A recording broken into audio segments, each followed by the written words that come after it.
OTAN versus Rússia. Como a Finlândia mudou o jogo da segurança europeia?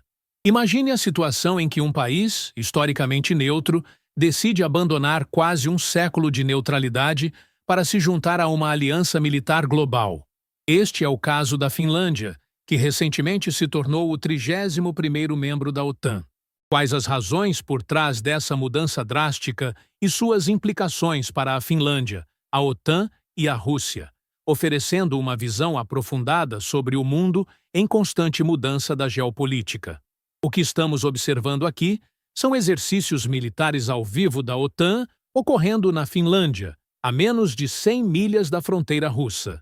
Este é um momento histórico, pois até muito recentemente a Finlândia era um país neutro, comprometido a não se juntar a nenhuma aliança militar. No entanto, agora faz parte da maior aliança do mundo e trouxe essa aliança até a porta de Vladimir Putin. Mas por que a Finlândia abandonou 8 décadas de neutralidade para se tornar o 31º membro da OTAN? E o que isso significa para a Finlândia, para a OTAN e para a Rússia? E o que tudo isso nos revela sobre o mundo em constante mudança da geopolítica? Vamos dar uma visão geral e revisitar a história. A Finlândia está localizada no extremo nordeste da Europa, uma nação nórdica parcialmente dentro do Círculo Ártico. Ao sul estão os países bálticos, Estônia, Letônia e Lituânia, conhecidos assim por estarem situados às margens do Mar Báltico. A oeste fica a Suécia e ao norte, a Noruega. A Finlândia mantém relações amigáveis com todos esses países. E então, há a Rússia. As duas nações compartilham uma fronteira de 820 quilômetros e suas relações não são tão amigáveis. Mas voltaremos a isso em um momento. A Finlândia é um país geograficamente grande, mas com uma população relativamente pequena e uma economia modesta. Você pode ver como isso se compara ao restante de seu entorno, colocando-a em algum lugar logo abaixo da média. No entanto, todos esses países são absolutamente ofuscados pelo gigante que está logo a leste. Por essa razão, eles se preocupam bastante com sua segurança. A Finlândia, em particular, possui um exército muito maior do que se poderia esperar. 2 de seus números são dignos de destaque. Primeiro, tropas terrestres. A Finlândia possui muitas delas, porque ainda mantém o serviço militar obrigatório. Todo homem se torna elegível para o serviço ao completar 18 anos. Os conscritos realizam pelo menos 5 meses de treinamento básico e depois se tornam reservistas, prontos para serem convocados até completarem 50 anos. Em segundo lugar, a artilharia. A Finlândia possui a maior força de artilharia da Europa, depois da Rússia. A artilharia é conhecida como o rei da batalha porque causa muitas baixas. E se você está tentando afastar um vizinho maior, esse é exatamente o tipo de arma que você deseja. Se compararmos esses números com os dos vizinhos da Finlândia, teremos uma ideia melhor do que estou falando. O exército finlandês é de longe o maior, mesmo em comparação com a Rússia. A Finlândia não é um alvo fácil. Se olhar com atenção, podemos ver como tudo isso se parece na vida real. Esses homens são conscritos completando seu serviço militar obrigatório nas forças de artilharia finlandesas, e esta é a arma que eles aprenderam a usar. O KB-9 Thunder foi fabricado na Coreia do Sul e comprado pela Finlândia por cerca de 3 milhões de dólares cada. Esta arma e sua tripulação estão participando de um exercício ao vivo, chamado Frente Dinâmica. O exercício envolve toda a OTAN. Então, britânicos, franceses e americanos também estão aqui, juntamente com muitos outros. Todos insistem que este exercício não foi projetado para enviar uma mensagem a ninguém em particular. Mas, na realidade, a Rússia está logo ali, então você pode julgar por si mesmo. Mas por que a Finlândia, mais do que qualquer um de seus vizinhos, se preocupa em ser invadida pela Rússia? Vamos mergulhar nos arquivos para explicar. A Finlândia e a Rússia têm uma longa história de lutas entre si, e não vamos tentar resumir tudo aqui. Mas vamos voltar ao início do capítulo atual, durante a Segunda Guerra Mundial, porque isso explica por que as coisas são como são hoje. Em 1939, o que era então a União Soviética invadiu a Finlândia como parte de um acordo com a Alemanha nazista, o Pacto Molotov-Ribbentrop, para dividir a Europa Oriental entre eles. Mas os finlandeses infligiram grandes perdas aos soviéticos, e eles concordaram em interromper sua invasão, desde que pudessem manter essas partes do país. Quando nazistas e soviéticos romperam seu pacto e foram à guerra uns com os outros, os finlandeses entraram em uma aliança de conveniência com os nazistas e invadiram os soviéticos de volta. Mas os nazistas foram derrotados. Então, os soviéticos forçaram a Finlândia a devolver essa terra e se comprometer com a neutralidade. Isso deveria pôr fim a todas as lutas. A Finlândia poderia ter um exército para se defender, mas não poderia usá-lo contra a Rússia. Não poderia se juntar a nenhuma aliança militar e não poderia permitir exércitos estrangeiros em seu solo. Em troca, os soviéticos prometeram não atacar a Finlândia também. O acordo funcionou e a neutralidade se tornou a pedra angular da política externa e de defesa finlandesa pelas próximas 8 décadas. Durante a Guerra Fria, a Finlândia agiu como uma zona tampão entre o leste e o oeste. A Rússia soviética e seus aliados, conhecidos como o Pacto de Varsóvia, estavam de um lado e a América e seus aliados, a OTAN, estavam do outro. Mas a Finlândia não podia se juntar a nenhum deles. A política se manteve forte mesmo depois de 1991, quando o Pacto de Varsóvia e a União Soviética entraram em colapso. Muitos outros estados aproveitaram essa oportunidade para se juntar à OTAN, incluindo, em 2004, os países bálticos. Mas os finlandeses não se juntaram. Ser neutro os manteve seguros no passado, e os finlandeses acreditavam que permanecer neutros os manteria seguros no futuro. Eles não eram ingênuos, no entanto. Ser neutro não significava abrir mão de seu exército. E se não estivessem na OTAN, era melhor ficar do lado da cautela e construir um grande exército. É por isso que a Finlândia possui um exército muito maior do que todos os seus vizinhos, que são membros da aliança ou, no caso da Suécia, protegidos por países que são. Mas tudo isso mudou quando a Rússia invadiu a Ucrânia em 2022. Esta guerra assustou os finlandeses porque, em 1994, a Rússia também havia dado sua palavra de que não atacaria a Ucrânia. De repente, a promessa da Rússia de deixar a Finlândia em paz se permanecesse neutra não parecia valer o papel em que estava escrita. A Ucrânia havia expressado interesse em se juntar à OTAN, mas não era membro quando Putin invadiu. Na verdade, a Finlândia estava mais perto de se juntar à aliança do que Kiev na época. Os finlandeses perceberam que ficar fora da OTAN os estava deixando menos, e não mais, seguros. Se Putin estava disposto a atacar a Ucrânia, ele poderia estar disposto a atacá-los também. A opinião pública mudou rapidamente a favor de se juntar, e apenas 3 meses após o início da guerra na Ucrânia, a Finlândia abandonou 80 anos de neutralidade e solicitou a adesão. Foi aceita no ano seguinte, e a Suécia seguiu o exemplo em 2024. Este foi um grande momento não apenas para a Finlândia, mas também para a OTAN e para a Rússia. Mas por quê? Vamos dar outra olhada nos arquivos. Esta é a OTAN, ou Organização do Tratado do Atlântico Norte, como era antes de a Finlândia e a Suécia se juntarem.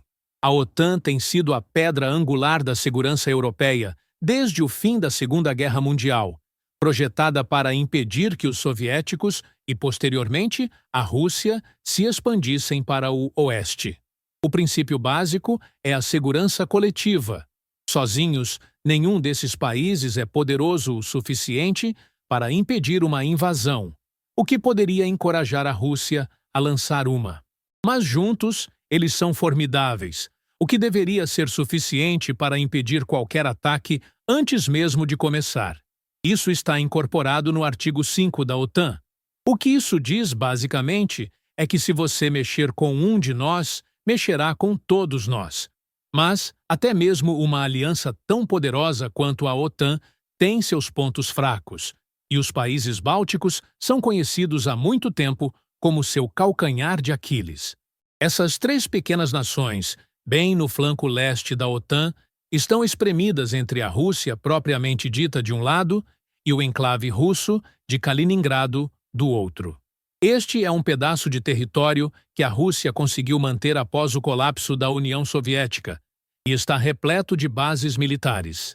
A Bielorrússia, um aliado próximo da Rússia, está aqui ao sul, e o Mar Báltico está ao norte. Na verdade, a única conexão geográfica entre os países bálticos e o restante da OTAN é aqui, um corredor remoto de terra no nordeste da Polônia, conhecido como Lacuna de Suwałki, com apenas 50 milhas de largura. Há muito tempo teme-se que, se a Rússia fosse lançar um ataque à OTAN, seria aqui que escolheria fazê-lo. Um ataque rápido do leste e do oeste poderia cortar os países bálticos do reforço por terra, enquanto as frotas russas, partindo de Kaliningrado e São Petersburgo, poderiam cortá-los pelo mar. Isso abriria caminho para uma invasão em grande escala, exatamente do tipo que a OTAN deveria impedir. Sem uma maneira fácil de levar tropas aos países bálticos, o artigo 5 seria inútil. Os exércitos da OTAN ficariam presos a milhas de distância da batalha principal. Na verdade, uma série de jogos de guerra realizados pela administração Obama em 2014 revelou que a OTAN perderia completamente essa luta. É por isso que a Finlândia e a Suécia se juntarem à OTAN é um grande negócio, porque onde elas estão no mapa, o que fazem é reforçar massivamente a aliança em seu flanco norte, exatamente onde antes era mais fraco. O Mar Báltico agora tem nações da OTAN em todos os lados, o que significa que, se houver uma guerra, será muito difícil para a Rússia usá-lo. A Suécia possui uma frota de submarinos sofisticados que poderiam causar estragos em qualquer bloqueio russo, e se o Mar Báltico permanecer aberto, as tropas e a artilharia finlandesas poderão ser transportadas para reforçar a linha de frente, mesmo que a Rússia consiga fechar a Lacuna de Suwałki. Além disso, acredita-se que a Finlândia tenha muita experiência em espionar a Rússia e pode trazer essa inteligência para qualquer conflito. As tropas finlandesas são especialistas em lutar em climas frios, como os encontrados nos países bálticos. Tudo isso é dizer que a Finlândia não traz apenas poder de fogo para a aliança, mas também um conhecimento crucial que pode ser passado para outras forças da OTAN. Para a Finlândia e os países bálticos, isso significa maior segurança. A Rússia é muito menos propensa a atacá-los se achar que perderá a guerra resultante. Para a OTAN, isso significa capacidades aumentadas e uma frente mais unida contra a Rússia. Agora, há uma linha contínua de nações da OTAN correndo da Finlândia, no norte, até a Romênia, no sul, e a Turquia, no leste, para manter a Rússia afastada. Apenas a Ucrânia, onde a Rússia está atualmente em guerra, e a Geórgia, onde a Rússia entrou em guerra em 2008, quebram esse perímetro defensivo. E para a própria Rússia, isso significa muito menos liberdade de manobra. Agora, há muito poucos lugares que Moscou pode atacar que não corram o risco de acionar o artigo 5 e uma resposta de todos esses países. E acionar o artigo 5 é algo que a Rússia claramente teme. Apesar de todos os vizinhos da Ucrânia doarem armas para ajudá-la a se defender contra a invasão russa, a Rússia não atacou nenhum deles. Não podemos saber com certeza o que se passa na cabeça de Putin, mas o fato de todos estarem na OTAN certamente tem algo a ver com isso. Ostensivamente, Putin foi à guerra com a Ucrânia para manter a OTAN longe das fronteiras da Rússia. Mas, ao fazer isso, ele trouxe a OTAN diretamente para sua fronteira. Uma extensão de 800 quilômetros que a aliança anteriormente não tocava, e isso torna seus objetivos de expansão russa muito mais difíceis de alcançar. Mas isso só permanece verdadeiro se a aliança se mantiver unida. A unidade é a natureza da segurança coletiva.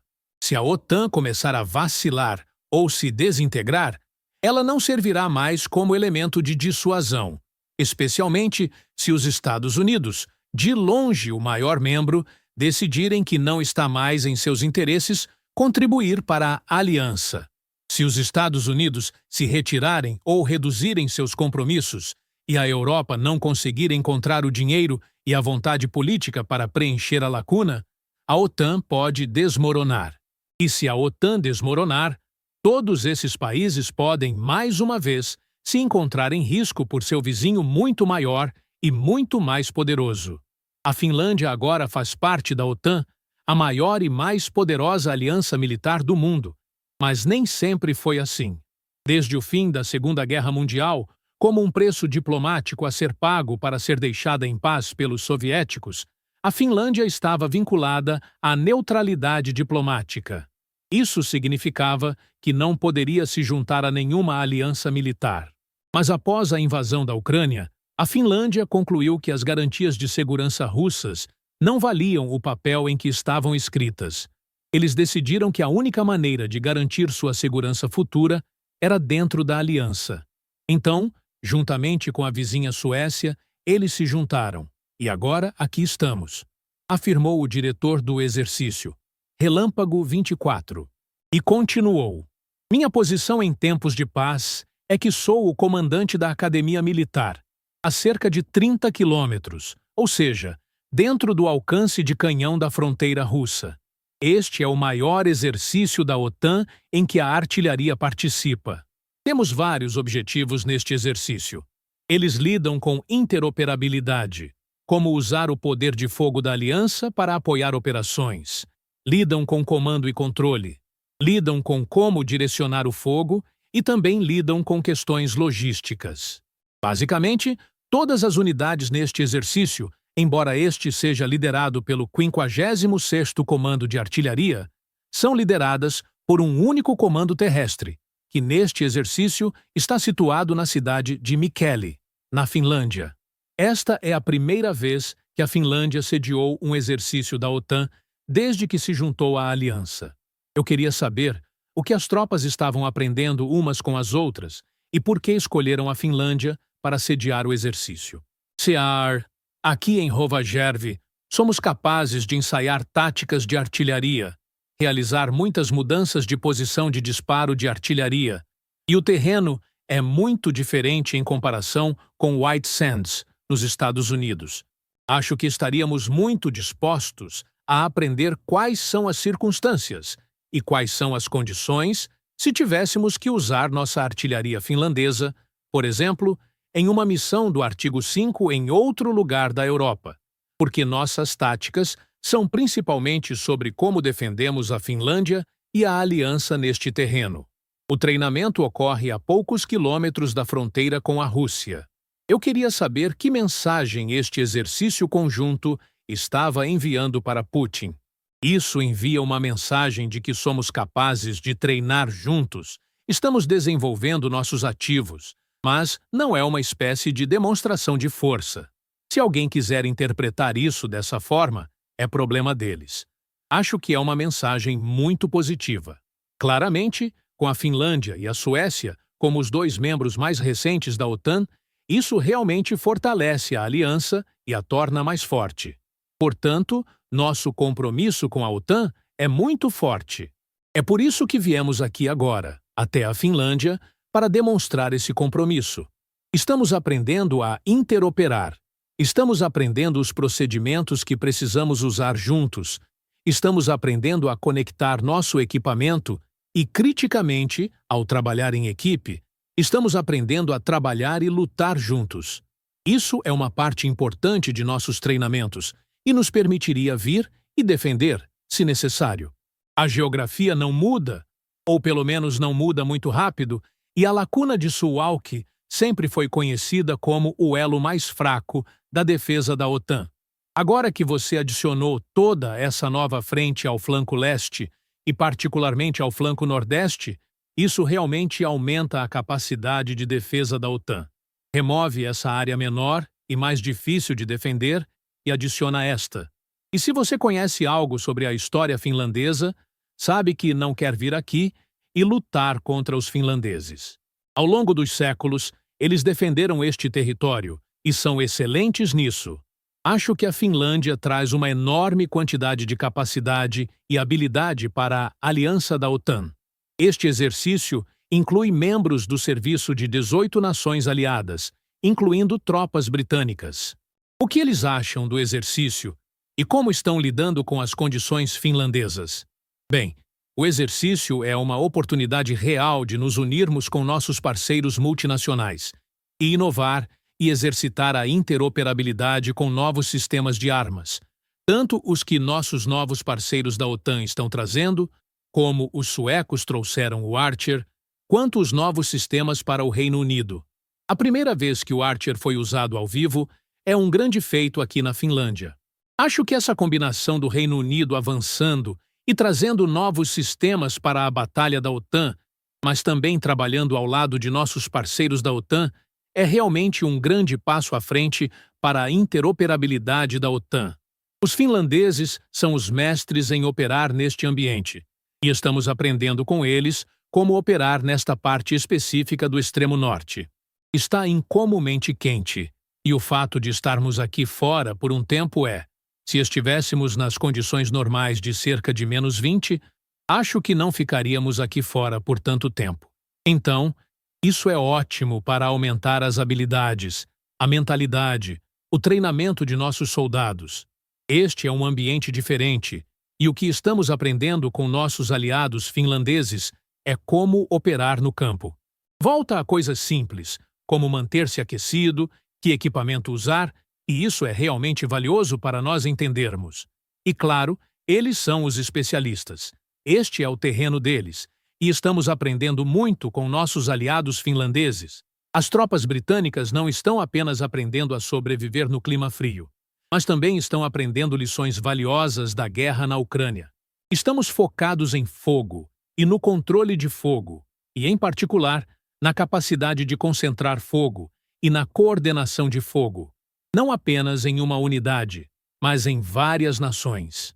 Então, o exemplo principal que eu daria agora é que, em meu quartel-general, tenho oficiais de várias nacionalidades e posso executar um plano ou uma missão a partir de um observador sueco e designar um batalhão francês para atacá-lo.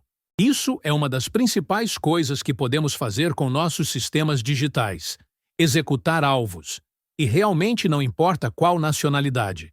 O que importa para nós é obter o efeito certo com base no sistema de armas. Finalmente, eu queria saber o que realmente significa para a Finlândia se juntar à OTAN. E, mais importante, por que eles fizeram isso agora? Os pesquisadores finlandeses, cerca de 5 anos atrás, discutiam que o único fator que forçaria a Finlândia a se juntar à OTAN seria a Rússia. E foi isso que aconteceu. Mas a OTAN é uma aliança defensiva. Estamos apenas defendendo, planejando e exercitando como defender a Finlândia e o flanco norte da OTAN. E o que isso significa para os conscritos finlandeses? Traz segurança, principalmente. E também é uma ótima oportunidade para melhorar nossas próprias habilidades, melhorar nosso exército. Somos parte de algo maior, temos algo a oferecer e eles têm algo a nos oferecer. E, do meu ponto de vista, como treinador de conscritos, não afeta muito meu trabalho. Embora este seja um exercício multinacional, estamos fazendo quase tudo da mesma maneira em meu pelotão, como fazemos em nossos próprios exercícios. Estamos adaptando nossas maneiras de operar às maneiras internacionais de operar. A Ucrânia tinha muitos ativos antes da guerra, e isso não foi suficiente para evitar o que aconteceu. E, como nosso ex-presidente disse, se alguém da Rússia perguntar por que nos juntamos à OTAN, olhe no espelho. Você causou isso. É por isso que a fita para por aqui. Mas voltaremos em breve para mais geopolítica. Lembre-se, segundo especialistas em geopolítica, a adesão da Finlândia à OTAN é um dos movimentos mais significativos na segurança europeia desde o fim da Guerra Fria. Esteja atento às mudanças no cenário global e prepare-se para um futuro mais seguro e informado.